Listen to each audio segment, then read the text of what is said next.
J'ai lu ce livre un matin, prenant mon petit déjeuner. Je n'étais encore qu'au début.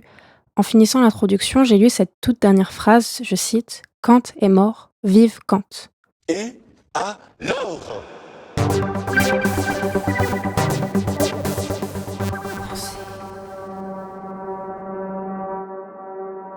Et alors, bizarrement, cette toute petite phrase m'a paru si grande, si intense, si importante par la signification qu'elle portait. Un homme mort continuait de vivre, un peu comme toutes ces fois où la phrase «Le roi est mort, vive le roi» a été prononcée. Si un homme mort continue de vivre, c'est qu'il continue de vivre d'une manière beaucoup plus implicite, car d'une manière qu'on ne peut appeler la vie à proprement parler.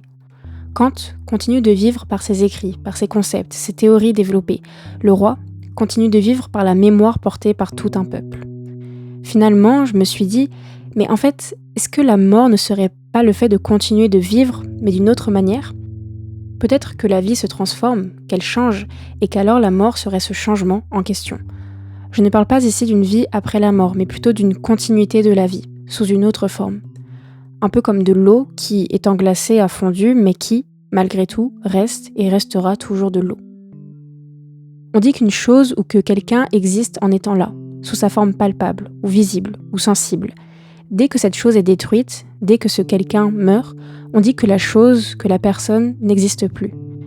Et si l'existence ne résidait pas juste en le fait d'être là, d'une manière seulement matérielle ?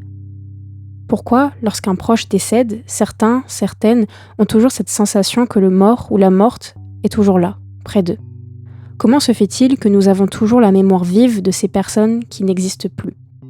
Comment pouvons-nous penser à l'existant comme au non-existant avec presque la même facilité ? Si l'on s'attarde à l'imaginaire, une licorne, par exemple, n'existe pas dans la réalité, dans notre réalité matérielle, mais elle existe dans notre esprit. On la voit, on la visualise, et dans nos rêves, nous pouvons la toucher. Bref, revenons à cette idée de la continuité de la vie.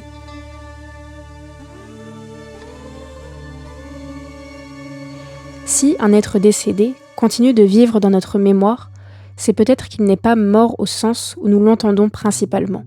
Peut-être qu'il existe toujours, mais d'une manière différente. Peut-être qu'il n'y a pas de vie après la mort, parce qu'il n'y a pas cet instant entre existence et non-existence, où finalement nous nous retrouvons à vivre encore après la vie. Peut-être que la vie n'a jamais cessé d'être là, que nous ne mourrons en réalité jamais, que la vie est constante, qu'elle se manifeste sous forme matérielle et immatérielle. Peut-être.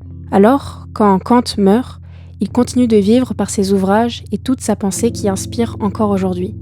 Mais il continue de vivre également sous une autre forme. Son corps n'est plus, mais il est toujours. Qu'est-ce qui fait qu'il existe toujours ? Son âme peut-être, si tant est que l'âme existe. Ou autre chose, je ne sais pas. Mais peut-être qu'à nos yeux, il est mort, mais que d'une manière invisible pour nous qui sommes toujours matériellement vivants, il est lui aussi toujours en vie.